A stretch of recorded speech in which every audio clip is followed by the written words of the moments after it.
My mom ignored my birthday. Again. She wasn't busy. She wasn't distracted.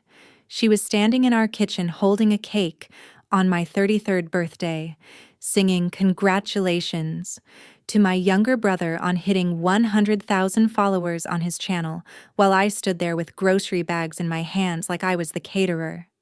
Nobody said happy birthday. Not once. No text, no call, no card tucked behind the toaster like when I was a kid. Just them circling him, filming on their phones, while I set down plastic bags and realized I had officially become background noise in my own family. My name is Madison Reed, and that was the exact moment something inside me snapped. I didn't scream. I didn't cry. I smiled, said, "I'll get out of your way," and walked right past the cake that should have had my name on it. A few hours later, I was in my apartment, staring at my laptop, my bonus from a massive tech acquisition sitting in my account like a dare. By midnight, I had placed an order for a fully loaded Tesla worth $95,000, paid in cash. I took a screenshot of the confirmation page and posted it quietly to my private Instagram, the one my family stalked but never liked anything on. No caption. Just the car, the price, and my reflection in the screen. The next morning, my phone lit up with a call from my dad. I almost didn't pick up. When I did, his voice was shaking. "Madison, where did you get the money for a $95,000 Tesla?" he demanded. Then came the line that changed everything. "Family meeting, tomorrow, 7 p.m., everyone." I stared at my phone after the call ended and realized I wasn't scared. I was ready. They thought I was still the invisible daughter who would quietly explain herself until they felt better. They had no idea what was coming. And you, have you ever felt like a ghost in the house you grew up in, watching everyone else get celebrated while you disappear? Before I tell you what he said and what happened after I walked out of that meeting, tell me, what time is it for you right now, and where are you watching from? I really want to see how far this story will travel. By the time my dad ordered that family meeting, I'd already spent months pretending my family's favoritism was just how it is. I lived in Seattle, worked as a senior product manager at a health tech startup, and made more money than I ever thought possible. But the Reeds back in Dallas only cared about one thing: my younger brother, the visionary content creator. They bragged about him to anyone who'd listen, while talking about my job like I was a receptionist who sometimes did computer things. The birthday incident wasn't an isolated moment. It was just the most obvious one. 2 weeks before that, I'd flown home for a quick visit. I remember scrolling through my banking app while sitting at the old dining room table and freezing at a line item on an old account I still technically shared with my parents. Transfer, $12,500. Reed Media LLC. Reed Media. My brother's little company. At the time, I wrote it off as something my dad handled for tax reasons, but that number lodged in my brain like a splinter. That splinter started throbbing after my birthday, non-party. That night, after ordering the Tesla, I couldn't sleep. Instead, I opened my laptop and started digging. My parents weren't tech-savvy, which is ironic considering how much they worshipped my brother's online career. Years ago, when I was still in grad school, I'd helped set up a shared family cloud folder for documents. They never changed the password. When I logged in, it was like opening a vault nobody expected me to touch. Old PDFs, bank statements, loan documents, tax returns. At first I skimmed, telling myself I was being paranoid. Then one file name punched the air out of my lungs: college_fund_Madison_closure.pdf. I clicked it, hands shaking. The document showed my grandparents' college fund, set up in my name when I was 10, being emptied out 7 years earlier. Authorized not by me, but by my parents, with beneficiary consent. Except nobody had asked me. The final line, Remaining balance transferred to Reed Media LLC operating account. My brother's company. I scrolled further and saw the date, right around the time he'd taken a risk and rented an expensive studio downtown for his art. That studio I'd once driven him to, using my own gas money, while my mom sat in the back seat telling him, "This is what real support looks like." I thought she meant emotional. Apparently, she meant financial. I backed out of the PDF and started opening more. Monthly transfers. $2,500 here, $3,000 there. Labels like studio rent, equipment, festival fees. All from accounts my grandparents had explicitly described as, "For your master's degree, Maddie." I remembered the day I told my parents I couldn't afford to finish the master's program I'd been accepted to. My mom had sighed and said, "Well, that's adulthood. Not everyone gets to chase every dream." Meanwhile, they were wiring thousands of dollars from my supposed education fund so my brother could buy cameras and plane tickets. The worst part wasn't even the money. It was the messages I found next. Their iMessage account was linked to the same cloud. I shouldn't have opened them. But I did. Thread after thread of my brother whining, "I can't create if I'm stressed about rent. The algorithm hates me this month. I need help to stay afloat. Everyone else's parents invest in them." My mom would reply with things like, "Of course, sweetheart, we'll figure it out," and send screenshots of transfers. Once, she wrote, "We'll use the last of Maddie's grad money. She's already doing fine." I stared at that line for a full minute. She's already doing fine. Like my stability meant I was a bottomless resource. Like the years I spent working triple shifts, building a career from nothing, were proof I didn't need the very support they were throwing at my brother the second he snapped his fingers. My dad chimed in once, "This is the last time. We can't keep dipping into that fund." 2 days later, another transfer went out, twice the previous amount. My hands were cold as I sat alone in my Seattle apartment, the glow of the screen painting everything in that sickly blue light. Suddenly, the quiet humiliation of that birthday cake moment had a price tag. They hadn't just ignored my birthday.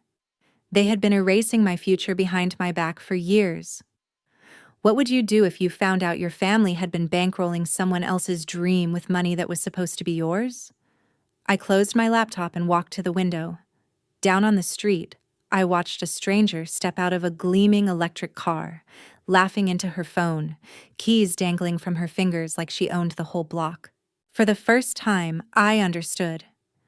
This wasn't about a car. It was about control. They treated me like I was fine because I made it without them. They treated my brother like a fragile genius who needed constant rescue. And they thought that would never have consequences. They were wrong. The first person I told wasn't a lawyer, or a therapist, or even my parents. It was my best friend, Jordan Price, the one person who understood exactly what golden child syndrome felt like without me needing to explain it.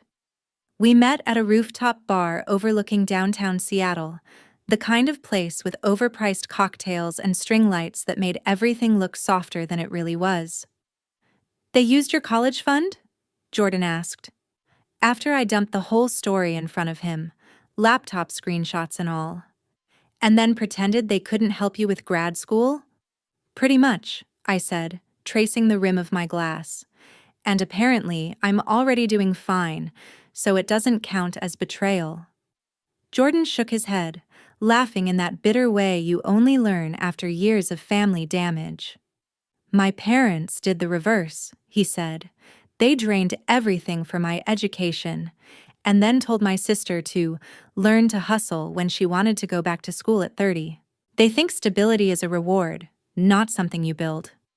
We sat in silence for a minute, the city humming below us. "So what are you going to do?" he asked finally. "Sue them?"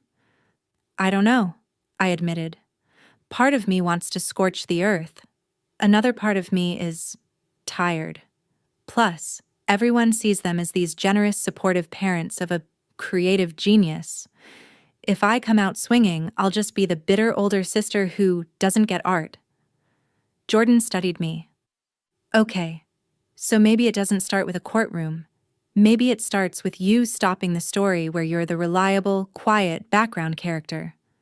I snorted. You sound like my therapist. Your therapist probably doesn't swear as much as I do, he said.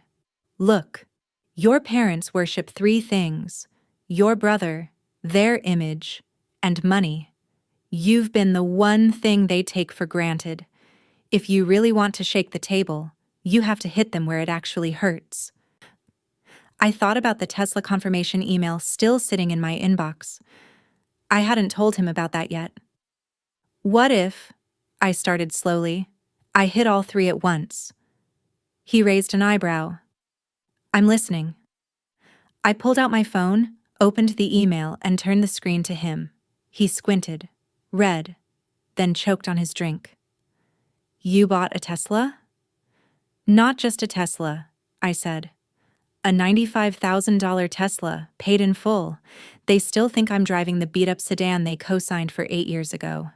That loan is paid off, but my dad is still listed as a contact on my insurance portal because he wanted to keep an eye on things. You know what shows up there? Understanding dawned across his face. Your new car. Exactly. The purchase, the value, the policy. All of it. He's going to see it. He already called a family meeting because he saw the price tag. They think I'm either in massive debt or doing something illegal. Jordan leaned back, a slow grin spreading. So the girl they treated like she was broke is rolling up with a $95,000 car they didn't pay for, and they have no idea how you got it. That's poetic. I don't just want them shocked, I replied. I want them accountable. I want them to understand that every dollar they quietly siphoned away had a cost, that they trained my brother to expect rescues while expecting me to quietly endure. So what's the plan? He asked. I took a breath. Step 1. I show up to that family meeting in the Tesla, not to flex, but to make it physically impossible for them to pretend I'm the struggling, dependent daughter they've written in their heads. Step 2. I bring receipts. Literal ones. I tapped my laptop bag.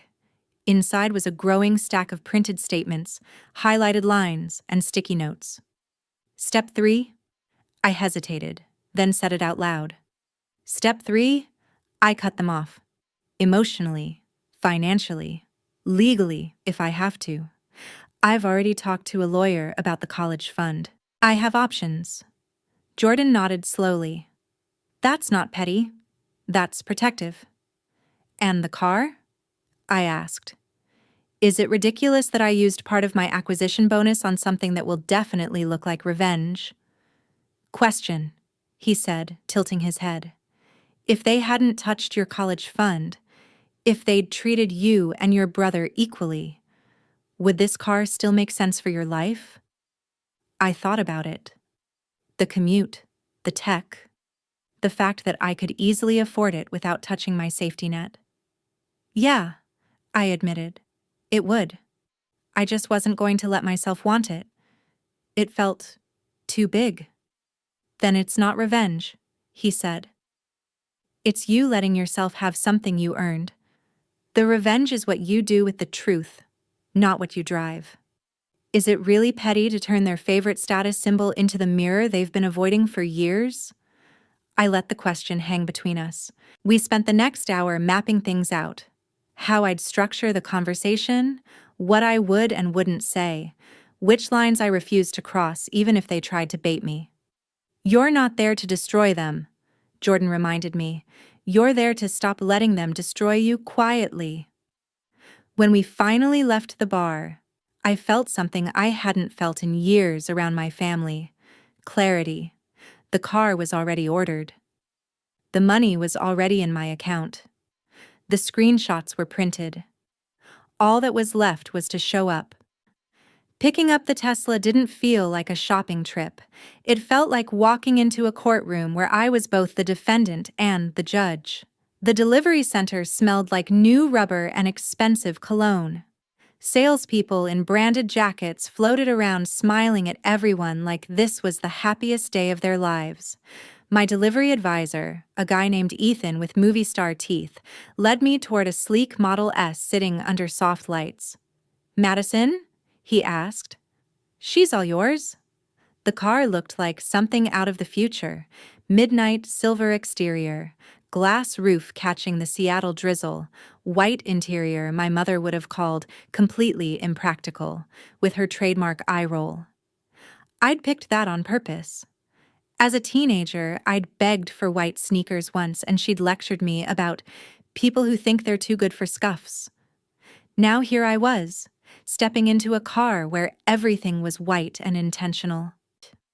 Ethan walked me through the basics: how to open the door, how to start it, where the charging port was, but I barely processed the words. My brain kept skipping ahead to Saturday. Dallas, my parents' driveway, my dad's face when he saw me step out of a car he hadn't co-signed, controlled, or approved. "You okay?" Ethan asked at one point. "Most people are grinning like maniacs right now." "I'm happy," I said honestly, just thinking about the conversation this car is about to start. On the drive home, the quiet was almost unsettling. No engine roar, just a low hum and my thoughts ricocheting off the glass. I remembered every time my parents had told me they couldn't afford to help with something: textbooks, deposits, summer programs, while apparently wiring thousands to my brother because his passion couldn't wait. This car wasn't going to fix any of that.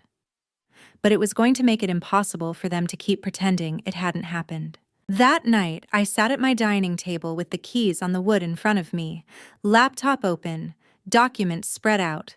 College fund closure, transfers, those "she's already doing fine" texts. I organized everything into a slim black folder with dividers labeled education funds, transfers, messages, and options. Inside the last one was a simple letter from my lawyer explaining what legal steps I could take if I wanted to pursue it. I didn't know if I'd ever hand them that letter, but having it there, printed, made me feel less like a helpless daughter and more like a woman with choices. The next morning, my phone buzzed with an email notification from my auto insurance. Subject line: "New vehicle added to policy." I swallowed. Because my dad had insisted on setting up my first policy when I was 22, his email address was still linked as a secondary contact. I hadn't bothered changing it. Now, that laziness was part of the plan. 2 hours later, my phone rang. Your father saw an email about a Tesla," my mom said without even saying hello. "Please tell me that's a mistake." "It's not," I said calmly. "I bought a car." $95,000? Her voice went shrill on the number. "Madison, that's more than some people make in a year. What were you thinking? Did your company do something shady? Are you in trouble?" I almost laughed. The idea that the only way I could afford something was if I'd cheated. "I'm not in trouble," I said. "I'm successful. There's a difference." She huffed. "Your father wants to talk about this. He's furious. We're having a family meeting on Saturday. You'll be here." "He already told me," I replied. "I'll be there." She paused, thrown off by how quickly I agreed. "Good," she said finally. "We just want to make sure you're not making reckless decisions. You know we worry about you." I looked at the folder on my table, the one that proved they hadn't worried much at all when it came to my future. "I know," I said. "I'll bring some things we need to talk about too." After we hung up, I sat staring at my reflection in the black screen of the TV behind the Tesla keycard on the table. Somewhere along the way, my family had decided that my competence meant they could use me as a resource without ever looking too closely at what that cost. Saturday wouldn't just be about a car, it would be about finally forcing them to look. Dallas was hotter than I remembered. The air hit me like I'd opened an oven as I pulled into my parents' neighborhood, the Tesla gliding past the same manicured lawns and identical brick houses I'd grown up around. I turned onto their street and slowed when I saw it. My brother's oversized SUV parked crookedly in the driveway, decals for his channel plastered across the back window like a mobile billboard. I pulled in behind it, positioning the Tesla so it completely blocked him in. Petty? Maybe. Satisfying? Absolutely. My parents' house looked exactly the same. White shutters, blue door, the porch swing my dad always claimed he'd get around to fixing. I sat there for a moment with my hands on the steering wheel, folder on the passenger seat, heart pounding. Then I opened the door. My mom appeared in the doorway as if she'd been waiting. Her eyes went straight to the car. They widened, then narrowed. "You really bought it," she said, stepping outside. "Please tell me you didn't finance this on some insane interest rate." "Hi to you too," I said, forcing a small smile. "And no, I paid cash." That stopped her cold. "Cash," she repeated. "Madison, where did you even get that kind of money?" Before I could answer, my brother stepped out, squinting at the sun, phone in hand. "Whoa," he said. "You rented this? For the weekend or for content? That's actually kinda sick." "It's mine," I replied. "I bought it." He laughed like I'd told a joke. "Right. Okay." My dad came out last, jaw set, expression grim, like he was walking into a disciplinary hearing at his office. His gaze tracked from the Tesla logo to my face, then to the folder in my hand. "Inside," he said. "We'll talk inside." The living room hadn't changed since high school. Same beige couch, same framed photos on the mantel. My brother on stage, my brother holding a camera, my brother surrounded by friends at some festival. There were a couple of my graduation photos tucked in the corner, slightly crooked, like they'd been added out of obligation. We all sat. I placed the folder on the coffee table but didn't open it yet. "Madison," my dad began, leaning forward, elbows on his knees. "A car like that is a massive financial commitment. We're concerned. Are you in debt? Are you gambling? Is there something going on you're not telling us?" "Wow, thanks for the vote of confidence," I said. "No, I'm not gambling. I work. I get paid well. My company was acquired. I got equity. I used money I earned to buy something I wanted and could afford." "You could have talked to us," my mom said. "Big purchases they're serious. We could have helped you think it through." The irony almost knocked me over. "You're right," I said quietly. "We should have talked before making big financial decisions that affected me, like, say, emptying my college fund." Silence dropped over the room like a curtain. My mom blinked. My dad's forehead furrowed. My brother looked up from his phone. "What are you talking about?" my dad asked slowly. I opened the folder and slid the first document toward him. The college fund closure, PDF. "This," I said. "You remember signing this?" He picked it up, eyes scanning the lines, something like recognition and dread creeping over his face. My mom leaned closer, reading. Her hand flew to her mouth. "Where did you get this?" she whispered. "Where you left it," I replied. "In the shared cloud. The one I set up when I was 22. The one you apparently forgot I still had access to." My brother shifted on the couch. "I thought this was about the car," he said. "Why are we talking about some old account?" "Because that old account was supposed to pay for my master's degree," I snapped, the calm slipping. "And instead, it paid for your studio." My dad bristled. "We discussed this," he said. "At the time, you didn't seem interested in going back to school. Your job was going well. Your brother needed support?" I cut in. "Yeah, I saw that word a lot in your messages." I pulled out a stack of printed screenshots and placed them next to the PDF. "You didn't discuss anything with me. You decided I was fine, and that meant you could repurpose what was mine. And then you lied about why you couldn't help when I said I couldn't afford the program. My mom started shaking her head. We didn't lie, she said weakly. We were under pressure. Your brother was struggling. His art was his life. We didn't want him to give up just because of money. So you took mine, I said. Without asking. My brother rolled his eyes. You're overreacting, he said. It's not like they stole from you. We're family. Money is fluid. Easy to say when the fluid is flowing in your direction, I shot back. How much did the camera cost, Dylan? The one you bought the week this fund was closed? He blinked. I don't remember. I do, I said, sliding another page across the table. Bank transfer, date, amount. Because I looked it up. The room was hot. My heart was pounding. But there was no going back now. My dad's voice hardened. Is this what this is about? He asked. You bought that car to… what? Rub it in our faces? Make us feel guilty? No, I said, meeting his eyes. I bought that car because I wanted it and I could afford it. I brought these. I tapped the documents. To make you feel accountable. For a few seconds, nobody spoke.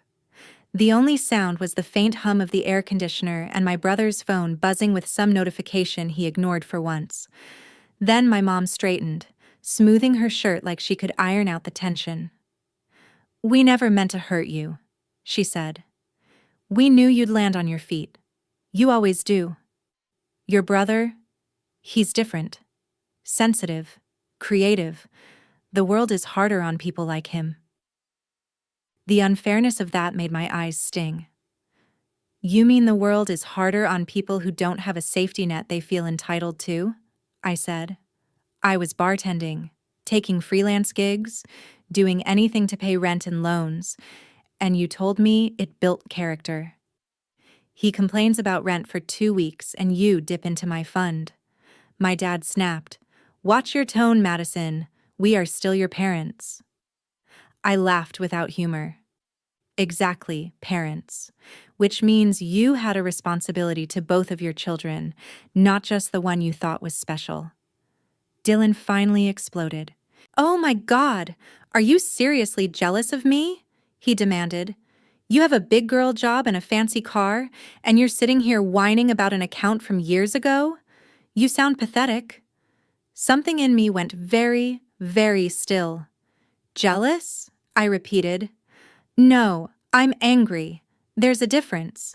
I'm angry that you've been treated like a project while I've been treated like a reliable appliance. I'm angry that every sacrifice I made was dismissed because it was boring and practical, while every impulsive decision you made was framed as bravery. Don't talk to your brother like that, my mom snapped. He works hard. Content creation is… I know, I cut in.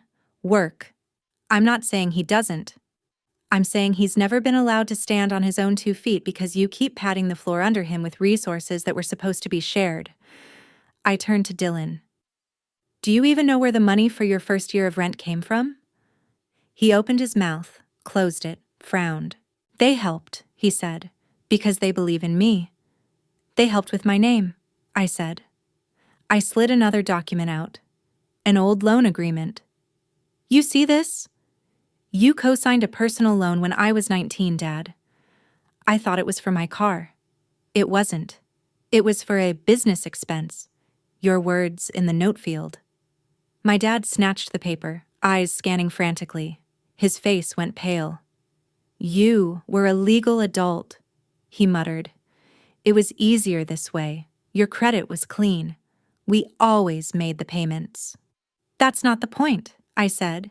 You used my identity for a loan without telling me what it was for. If you'd missed a payment, my credit would have been trashed. For something I didn't even choose.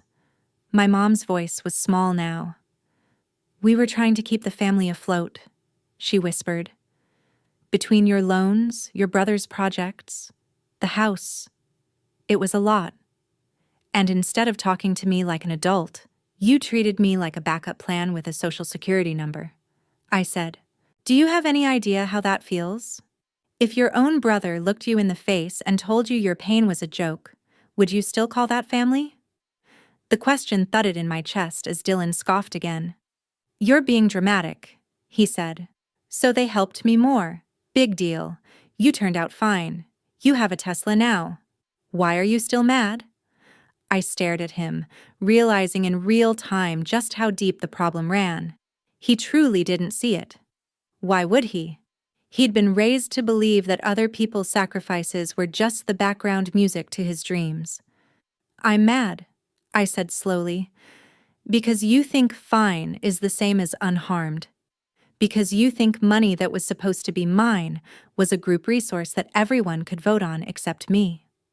Because you've never had to stand in a room and feel yourself disappear while your family sings over you to celebrate someone else. This isn't about the car. It's not even just about the money. It's about the story you all decided to live in, where I'm the stable one who doesn't need anything, and you're the fragile genius who deserves everything. My dad rubbed his temples. Okay, he said. What do you want, Madison? Do you want us to apologize? To pay you back? To stop helping your brother? Just say it. I already did the math, I said, sliding a final sheet across the table. A simple summary my lawyer had helped me draft. Between the college fund, the loan under my name, and the transfers clearly labeled as coming from my accounts or funds designated for me, the total comes to just under $100,000. Funny number, right? My mom flinched. The car, she whispered. That's why you spent that much. To match it. No, I replied. I spent that much because that's what the car cost and I could afford it. The match is just poetic. Here's what I want. I want you to pay me back what was taken without my knowledge. I don't care if it takes time. I don't care if you have to make payments. But I want acknowledgement that it was wrong. And I want you to stop funding Dylan's life like he's a helpless child. If you choose to keep doing it, that's your decision. But it will be without any access to me, my accounts, or anything that has my name on it. My dad bristled. You can't just cut us off, he said. We're your family. I met his gaze steadily. Watch me, I said. The next hour was ugly. There were tears. My mom's. There was shouting. My dad's. There was sulking and sarcasm. My brother's specialty. They called me ungrateful, accused me of trying to punish them for being human, reminded me of every time they'd shown up to a recital or sent a care package when I was sick. I didn't deny any of it. I just kept bringing the conversation back to the same point. Love doesn't make betrayal disappear. Love is the reason betrayal hurts so much. In the end, my dad pushed back from the coffee table and said, We can't just conjure up that kind of money. We have a mortgage. We have obligations. Your brother can get a job, I said. A real one, like the rest of us. Dylan scoffed. This is my job. Then make it pay your bills, I replied. Or scale down. Or move back home. But stop acting like the universe, and our parents, owe you a lifestyle. That last part landed. I saw it in the flicker of anger on his face, the way his mouth opened and closed without sound. For the first time, maybe ever, someone in the family had said out loud that his dreams were not a get-out-of-reality free card. We'll think about it, my dad said finally. We need time. Take all the time you want, I replied, standing. But understand this. Until you decide, things change now. I've already moved all my accounts out of anything you have access to. I've removed your email from my insurance, Dad. I've spoken with a lawyer about the loan and the fund. If you choose not to pay me back, I won't drag you into court. That's not who I want to be. But I will step back. No more emergency calls about your Wi-Fi. No more last-minute favors. No more pretending I'm not hurt so you can feel like good parents. My mom's eyes filled. You're really going to walk away over money? She whispered. No, I said softly. I'm walking away over what the money showed me. That when you had to choose between protecting me and protecting the story you told yourselves about supporting your gifted child, you chose the story. I'm just choosing myself now. I picked up the folder, turned, and walked out. My dad called my name once. I didn't stop. Outside, the Texas sun glared off the Tesla's hood as if it were spotlighting me. I got in, closed the door, and the sudden quiet felt like stepping into a different life. I wish I could say things magically changed overnight. They didn't. For a while, my parents doubled down. They sent long texts about misunderstandings and family sticking together. I responded once, repeating my terms calmly, then stopped replying when the messages turned manipulative. My brother posted vague comments online about toxic people who only care about money, which his followers interpreted as ex-friends and ex-girlfriends. He never mentioned me by name. The funny thing about boundaries is that at first they feel like walls, but if you hold them long enough, they start to feel like doors you can choose to open or close. 3 months later, my dad called.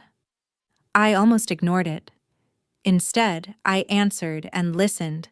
His voice sounded older, tired. "We sold the lake house," he said without preamble. "Your mother cried for 2 days, but we paid off what we owed from your fund. I emailed you the records and a transfer confirmation." I opened my laptop while he talked. There it was. A wire transfer for the exact amount my lawyer had calculated, broken down across a few payments. Attached were receipts of them closing out a savings account and selling the vacation property that had been their pride for years. "We can't fix what we did," he said quietly, "but we can try to make it right, moving forward." "What about Dylan?" I asked. He sighed. "We told him we can't keep covering his rent and expenses. He's back at home for now, working part-time at a production company. He's not thrilled, but he'll adjust." "He should," I said. "He's talented, but talent doesn't excuse taking and taking." There was a pause. "You were right," my dad said. "We thought you were okay, so we turned you into a resource. We didn't see you. Not really. I'm sorry, kiddo." The word kiddo made my throat tighten. "I'm not ready to come home for Christmas," I said honestly. "I don't think I can sit at that table and pretend everything's fine yet." "I'm not asking you to," he replied. "I'm just hoping that someday you'll drive that space car of yours back to your old man and let him buy you dinner." I smiled despite myself. "We'll see," I said. After we hung up, I went down to the parking garage and slid into the driver's seat of the Tesla. The car didn't feel like revenge anymore. It felt like a reminder that my hard work had value, that I was allowed to enjoy what I'd earned without apologizing for it, and that drawing a line had forced the people who hurt me to finally look at what they'd done. Here's the thing I want anyone listening to this to hear. This isn't a story about buying an expensive car to get back at your family.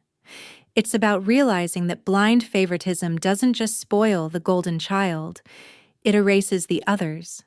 It teaches one person they deserve endless rescue and another that they don't deserve to ask for anything at all. If you grew up like me, always fine, always the strong one, you're allowed to say, "Actually, I needed help too." You're allowed to ask where the money went. You're allowed to say no when people treat your stability like an excuse to exploit you. And you're allowed to build a life where your worth isn't measured by how much you can quietly endure. I won't tell you to go out and buy a $95,000 Tesla. Honestly, most of the time, the bravest thing you can do isn't spending money. It's setting boundaries. It's going to therapy. It's having the hard conversation, even when your voice shakes, and choosing a future where you're no longer the ghost in your own story. So now I'll ask you, would you ever buy a luxury car just to prove your worth? Or would you choose a different way to stand up for yourself? Tell me in the comments. I want to hear your story. Thank you for listening. From my point of view, this story isn't really about a $95,000 Tesla. It's about finally refusing to be the strong one who quietly accepts unfair treatment. Madison doesn't destroy her family. She forces them to see the hidden cost of favoritism and teaches herself to value her own hard work and boundaries. The real victory here is emotional education, learning that you're allowed to say no, even to the people you love. If you were in her place, would you confront your family the way she did? Or would you choose a quieter way to protect your peace? And why?